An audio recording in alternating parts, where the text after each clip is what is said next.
So tonight we have a close friend of ours and one of the board members of POC, Ryan Brown, and he's got a rather interesting story. And so to kind of kick it off, let's start with where you grew up. Can you give us kind of a short take on where you're really from and what that was like? Thanks for having me, guys, in this garage. Like I said, I never thought I'd be here. Very Talking about manly Jesus. garage. Yeah. Hey, it's clean. It's got a nice smell to it.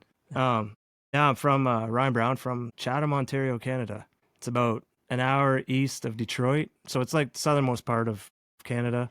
I guess I just told the other day, 22 states are farther north than where I'm from. So I didn't live in an igloo or anything like that, or drive a Zamboni to the school. But you did drive a Zamboni one I time, did right? drive a Zamboni, but that was in Alabama when I was down on my luck.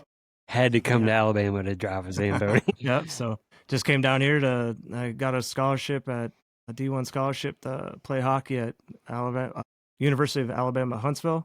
And I had a choice between that and the school in Buffalo. And I chose the weather and the Southern girls is why what drew me down here. So is it true in Canada, like everybody plays hockey? Pretty much everyone at least tries it. Yeah, I'd say. And I started when I was about 3 or 4. And I would say everyone nowadays, girls maybe not so much back then now, but yeah, everyone at least tries hockey. So is it considered a big deal to go play at the college level? At that time, to get the D1 scholarship when I was it was about 2001. Yeah, at that time it was a big deal to get a free education. Yeah. So how did Huntsville end up on the list? It was a school that I'd played with some guys that ended up coming here, and they just came. They had someone fall through, so they just came asking, and I said sure. How long did you play at UAH before you ended up at Havoc? 4 years. So I did my 4 years and then played a couple places. Like you said, I was down in Texas, played a few weeks there, got cut, came back to Havoc, got cut, and then I had nothing. I had a college degree, but I had no job. I was a Canadian, so I couldn't really get a job. Ended up working at the Iceplex, the rink, and started driving the Zamboni. And that's when my wife's mom was like, what's his plan? And then I got called back to the Havoc and finished the year out there to play pro for 1 year. Were you saved at the time? No. Oh, okay. Not even close. Okay. Wow. It was a few years. No, it was 2 years after that. Hockey team lifestyle, like just degenerates, just fooling around, drinking, just not doing the right things, not living a good life. Living in the world. Yep. Exactly. Being selfish, just not worrying about anyone but myself. Okay, next question. Kind of the transition between, living in Canada, moving very far into the South. So being in the United States, on a hockey team, in a foreign country, all that kind of stuff. Like, was that a big transition, be that far away from home? I don't know if it was a big, because I traveled the States playing hockey, but it was mostly in Michigan or New York. The tough part was I didn't visit the school. I just knew guys down here. I came down in the middle of August and we got in a hotel and I was like, well, I got to stay in shape. So I went out for a run and almost died because how hot it was. I wasn't accustomed to it. I was like, what did I get myself into? The people here, I'd say, like, Canada's known for being like very nice and apologetic, but they can be not as warm, like when you're talking to them or like at businesses and stuff. Like, I was very shocked at just the Southern culture, like everyone, like so nice Southern and hospitality. Yeah. Yes, like and everything was a lot slower here. Like no one's in a rush to get anything done or do anything. It was so that was a change, but it wasn't a big shock for me. Big shock for me now is going home and seeing where I grew up. Going back to Canada. I've been here. I've lived in the South longer than I lived in Canada. Wow. Okay. So it's I consider myself a naturalized Southerner. So being a hockey player at that level, I imagine like that's some pretty extreme workouts, and I mean you must be just playing like all the time. Yeah.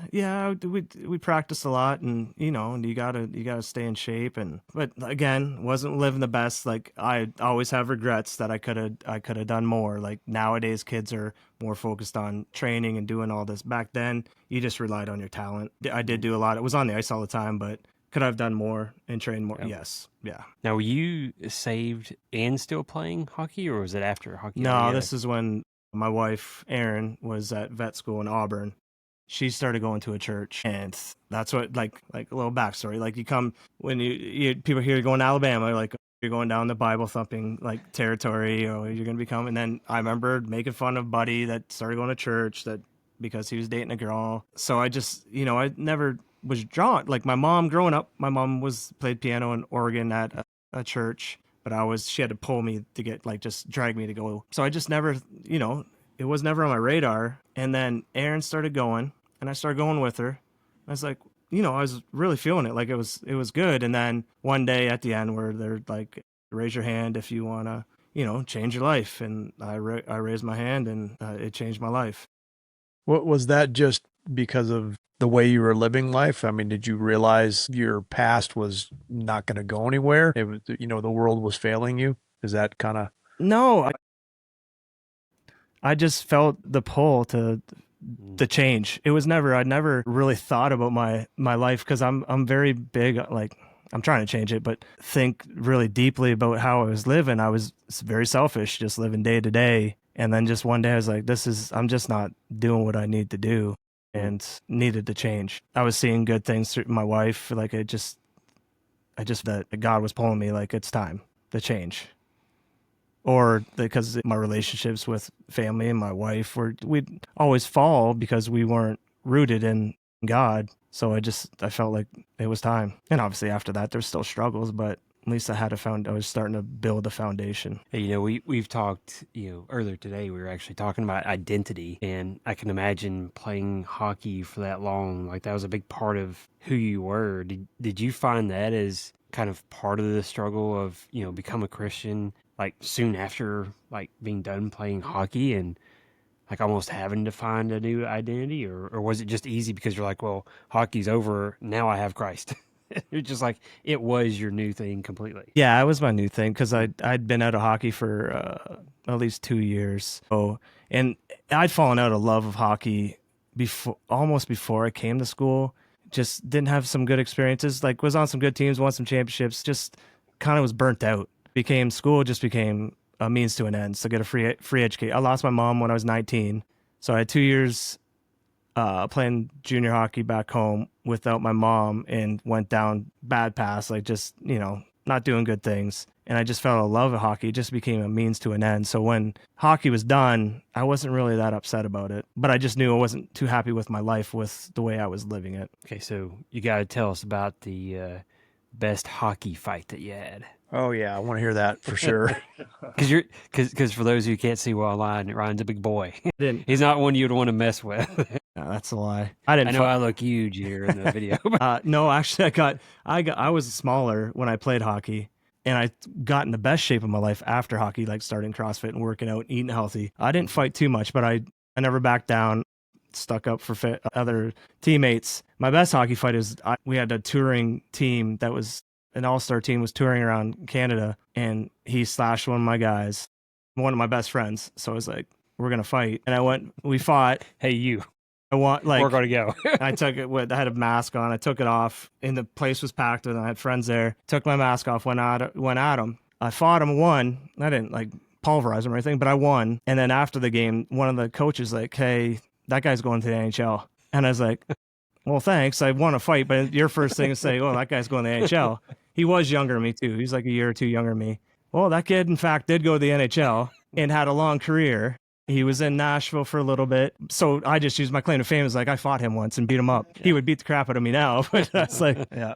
But other than that, I wasn't much of a fighter. I just did it when I had to. So what usually starts fights in hockey? Like somebody like really doing something kind of in trouble for? Cheap, usually it's cheap shots. So you have guys that fight when your team's down or you need a boost. You have the guys that'll fight. I usually fought when I was just, someone did something dirty. So either it was dirty against me or one of our better players, and I would just stick up for them. So when the team is down and you need a big boost, do you have the Bash Bros that you go to, and they're just like, hey, it's time? Well, there is, it was unspoken rule. The enforcers. It's not nowadays, but there was the coach would give a guy the head nod, and he would go, and that's all he did. There's, back in the day, even when I played for the Havoc, there's the talent level now at the Havoc is a lot better than when I played. You would have guys that weren't the greatest skaters, but they could throw fists. That's what they were there for. Oh, Bobby's coming in. You knew who they were. If they scored a goal, everyone's cheering because they usually just fought.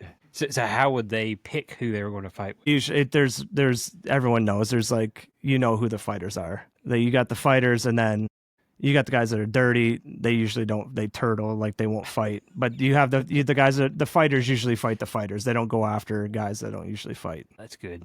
That's gonna be the most liked part of this whole episode. Yeah, that's gonna get all the likes. It's gonna be the short that goes viral. All right. So you met your wife here in Huntsville. So talk to us a little bit about how like that relationship just generally started to mature.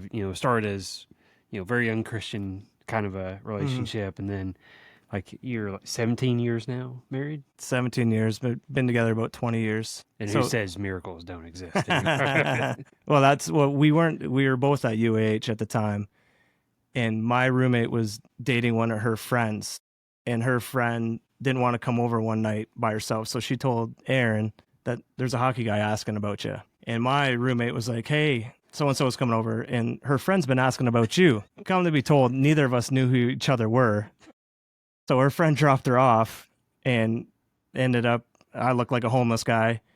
She was dressed in all her sorority gear. She looked like Pepto-Bismol, like head to toe. And we just talked nonstop. And we just both gotten out of relationships, and we just talked and ended up liking each other. And, a year later, or no, 2 years later, she was at Auburn. I drove down every weekend. She's made me a better person.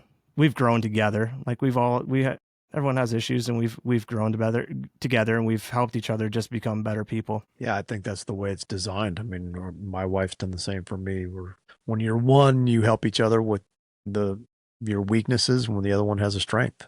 It's pretty good. Yeah, and if I didn't have her, I would have just been in Canada. I don't want to go too graphic, but basically drinking beer and making babies and being cold. Yeah, living in the world. Yeah. So you fast forward a dozen years or so, and you now have 2 kids. What's it like being a dad and like coaching hockey for your son? What's that like now being back in hockey again? Well, being a dad is awesome and frustrating. And sometimes, like we were talking about earlier, be curled up in a ball in a corner in a garage.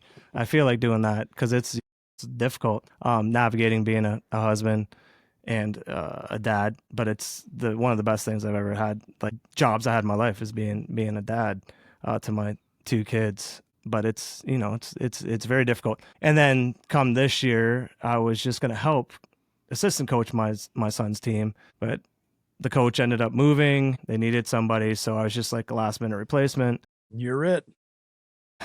The least, my wife doesn't really enjoy it too much because it's very stressful. There's drama. You got parents you got to deal with. You got little 8, 9, 10-year-old little crazy rabid squirrels out there trying to corral them. It's been a joy, but it's also been a test on my patience. I'm learning. Like I've leaned on you for like advice with certain things. It's been a growth moment for me, but I don't know how long I could do it, if I'm going to keep doing it, if I'm asked to. But it's fun seeing those little kids out there, like their faces light up when they do something good, and so I enjoy it. Yeah, I haven't done much coaching, but I did coach my son's football stuff one year, and I'm not a football guy, but it was very rewarding to see those kids change over the season, and kind of grow into a little bit more of who they're really meant to be, and be able to be a part of that. Well, that's what this, like being part of POC, that's another thing why I was happy to join, because that's what I want to do. Like we want to minister to men and kids, and that's where I see like I've told their parents, like I want them to grow up to be great men. I'm not worried about them as athletes. The chance of them going pro or scholarships is very minute. It's about life lessons that they're learning and how to handle them, and that's all. That's what I'm concerned about, and especially I know the culture, and that's why I was always involved. It was my agreement with my wife, like if my son ever played hockey, that I would be involved.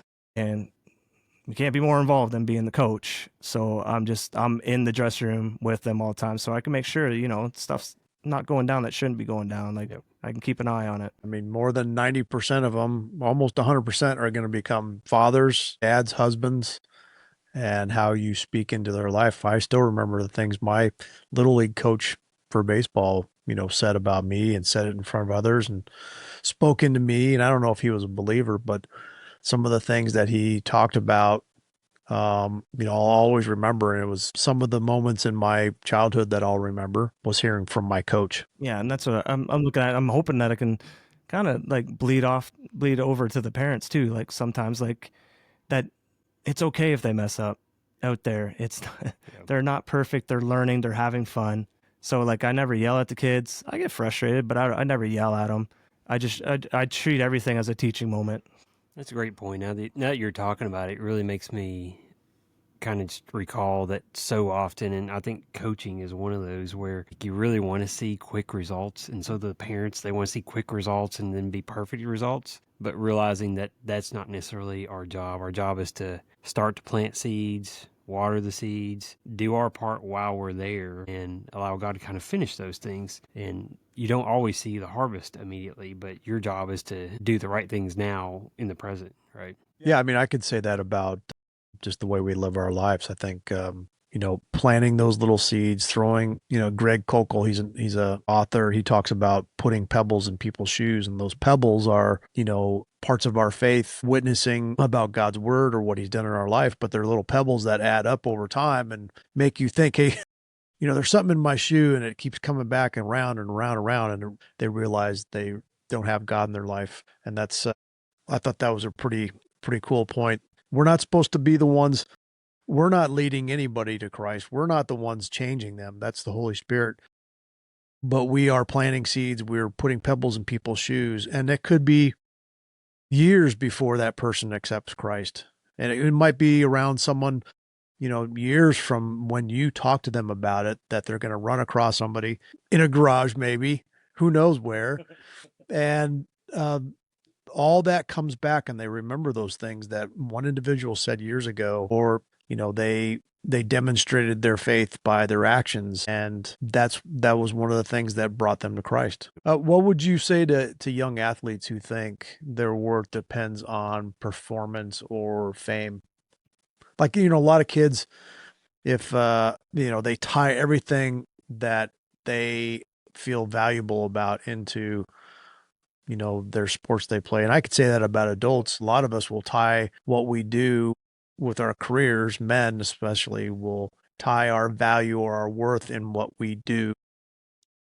I would say you're setting yourself up for failure because we're flawed and we're gonna just let ourselves down. There's only one person that's not gonna let you down. It's not healthy that put all your worth into that. Because if I put my worth into that, I remember when I came back from Texas, came here to Huntsville, got cut. I had nothing. I had nothing going for me. No one cared. There's no severance. That they can just cut you, and they're not giving you a check on the way out the door, and you're not the hockey player anymore. So you got to have foundation and know who you are. You're his son, and always rooted in that. You can't have it on success because that's fleeting, right? You're not always going to be that athlete or superstar, or you're going to have, even with your businesses, it can go up and it can go down, but you've just got to have that good foundation with him, or you're just going to crumble. What did you do to work through that process? I know you said you got cut and there's no severance package, there's nothing, like you're just, hey, you're out. Like, how did you work through that? What did you do? What did you run to God? Did you run to his word? Was it harder to do that? Well, no, this is before. So this is 3 years before.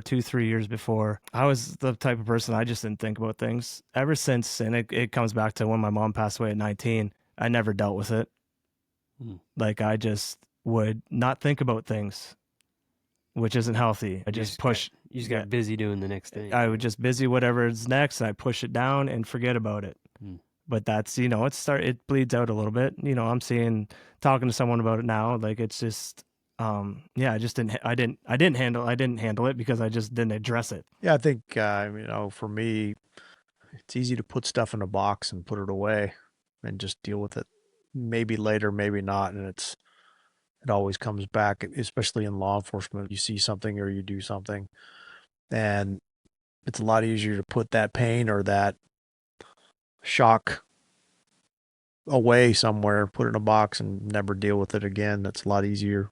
I think we do that as men a lot. We've actually taled about that a couple of different times now, whether it was like, the anger episode, we shared the story about the buddy of mine who, you know, didn't go through a grieving process when he lost his son, and that resulted in a lot of anger in his life. And then we were just talking the other day about, you know, asking God to just kind of reveal things to us now that may have happened in our past that we haven't dealt with, that are, you know, in some senses, are this part of us that are just kind of like rotting inside, and it's finally starting to rot enough that it's starting to impact other areas of our life. And we're just now kind of understanding that, hey, I haven't, you know, at one point I said, hey, I'm giving you my life, Jesus, but like I didn't even know I had this rot in me, and I'm wanting to go through that sanctification process to just be healed completely, you know, of all those things. Yeah, I agree with that. I think once we're saved, we're saved. I believe in that wholeheartedly. But maybe there's things from my past that I don't remember that I did, or I'm bitter about, or a struggle, and I've put it in a box and put it away, and that's starting to come up. Or you know, for me, and we've talked about this as well, I've asked God to reveal those things, to show me if there's things in me that I need to seek forgiveness on through that repentance process and through the sanctification process. And I think there's great healing in that too when we do that, when we ask God to reveal things that we never even knew about that was there. Yeah, you know, the more I think about that topic, Jay, you know, it's like it's because we have a loving God. I don't think that He would expect us to try to deal with those eaches when we first get saved, right? Because I mean, you go back to when you were first saved, like you were drinking the milk of the word, right? You couldn't handle to have to deal with some of those things. It's not that God wouldn't help you do it. It's just like you're not equipped to handle so much of it. So it's like, hey, let's, you know, one, take care of your salvation, and then as you are being sanctified, as you mature and you grow your faith in who God is and how much God really can heal all aspects of your life, as you get mature enough, I believe God may like open those things back up and say, hey, Matt, by the way back when you've kind of repressed this, it's time now for us to be able to deal with this in your life. Yeah, I mean, I was a child when I was 6. I didn't know anything about the world or life. I just knew I didn't want to go to hell, and God's word spoke to me, and I went forward and I accepted him. And I mean,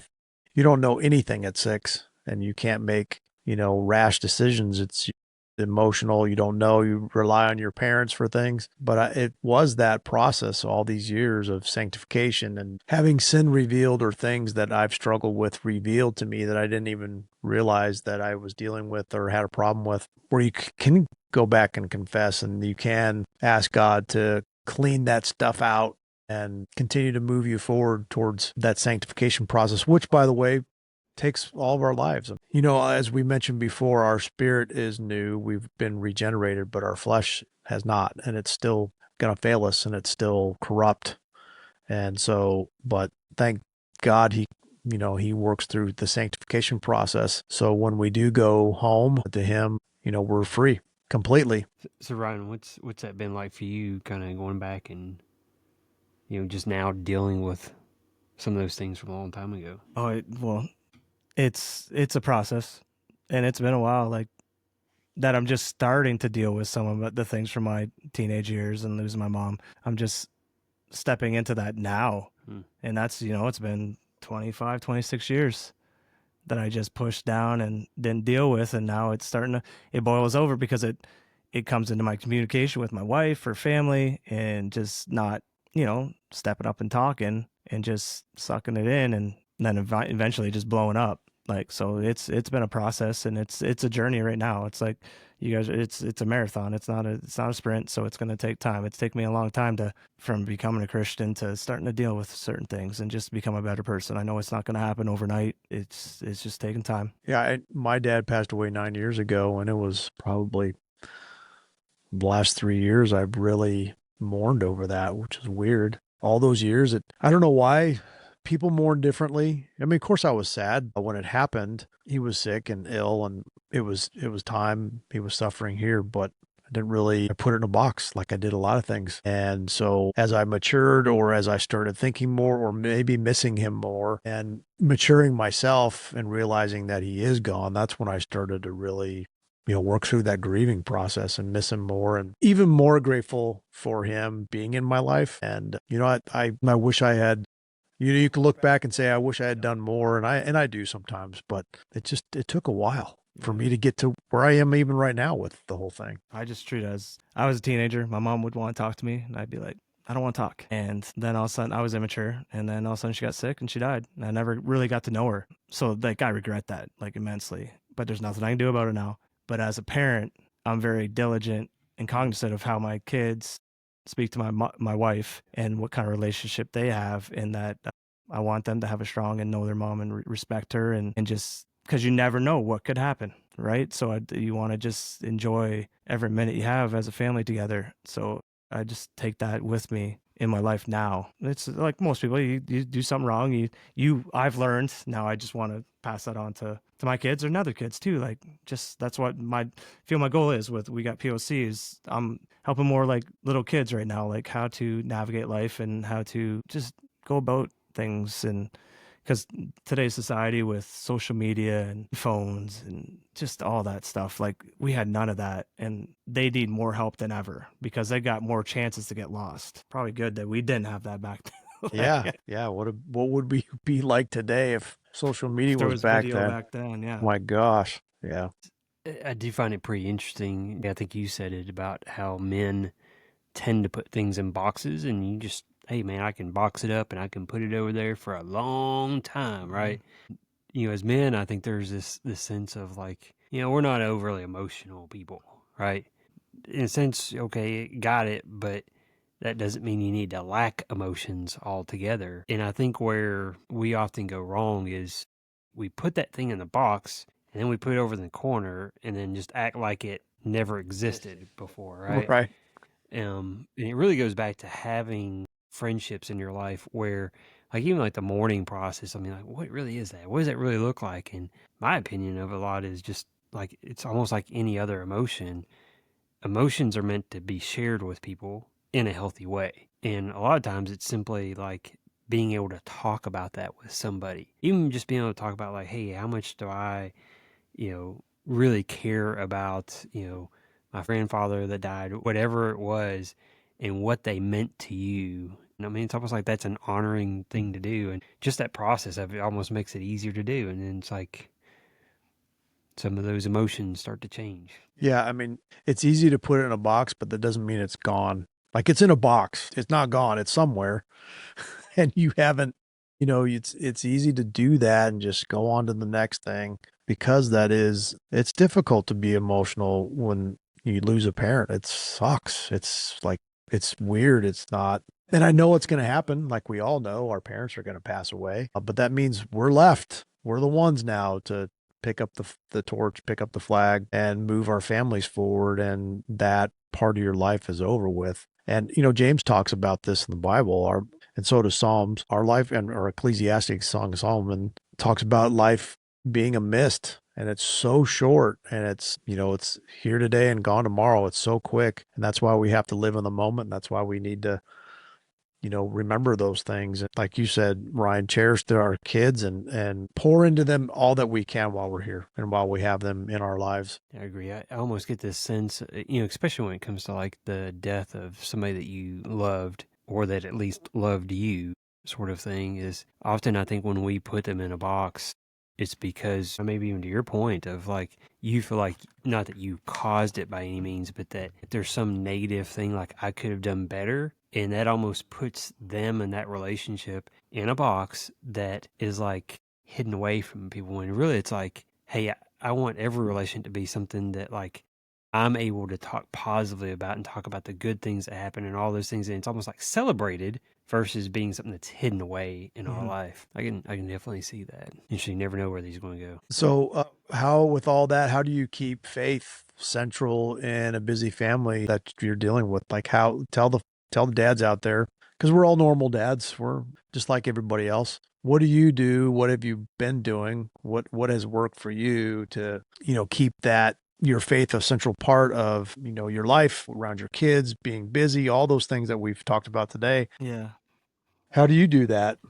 He listens to the POC podcast Yeah, every single day. that's exactly right. I do. And he likes it. It's a process right now because this is the first year we've done with my daughter playing club soccer with travel and then travel hockey. And I've missed the last 3 Sundays of church, which I hate. So it's something we'll need to discuss this spring, like if he's going to play next summer or next year. But we're reading the Bible. I read to kids at night, devotion, and we pray, and they go to a Christian school. So I'm in there, like we're going over Bible verses, and even like they're tested on the Bible. It's in every part of our life, but where I don't like, we're not as plugged in right now as we usually are, because I'm a trustee at the church.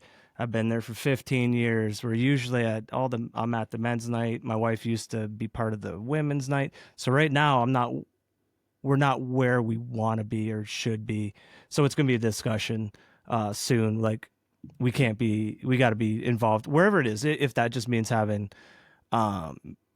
we have a meetup at our house once a month whenever we can, or a lunch somewhere. We're going to work on what we need to do, but we do make sure that we're praying, we're reading our Bible, we're doing devotion.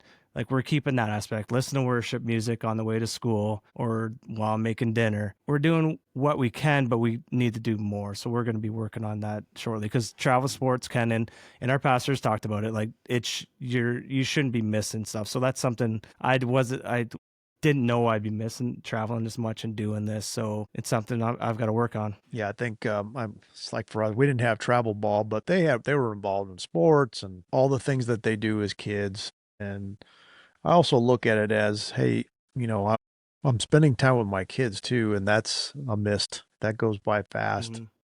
And you can't rely on Sunday school and church and all that to build their faith, but being around them like you are, that's really important too. I think just spending time together. And yeah, I mean, I agree. We should be in church. The body of Christ is important that we're a part of, and that helps them. But I think also being present in your kid's life, Yeah, is invaluable. You only have that for so much time. Yep. I just got to be like, it's something about me too. Like iron sharpens iron. Like I need to be around, because I know growing up and then in college and after, like what I was around, and that's kind of the environment. So it's best that I'm around people with good character. I'm not saying who I'm with is not good character, but they're not, the usual people I hang out with, or around people in church. I've got really good friends. I've known Matt for 15 years. So I need to have that too, to make sure that I'm not doing anything I'm not supposed to, that I don't stray. I don't, I'm just going in the right direction and guiding my family and not getting just involved in the sports. But yes, like being around my kid, I know I'm having to get an influence on him. I can keep an eye on him. I can help train him to be a good human, because he's a little spitfire. So it's a struggle. It's a constant struggle. He's all boy. I feel sorry for him sometimes, because I'm the coach. He gets it the hardest. Like he's sat him like one game because something he said, but I might give lenience to another kid. He does take a beating. I don't like berate him or anything, but I'm a little bit stricter with him because he's my kid. Well, Ryan, we thank you for coming on and sharing your story with us. I think it's stories like yours that can really help all of us and other men really learn how to better persevere, overcome, and conquer. And so until next time, let's POC. Amen.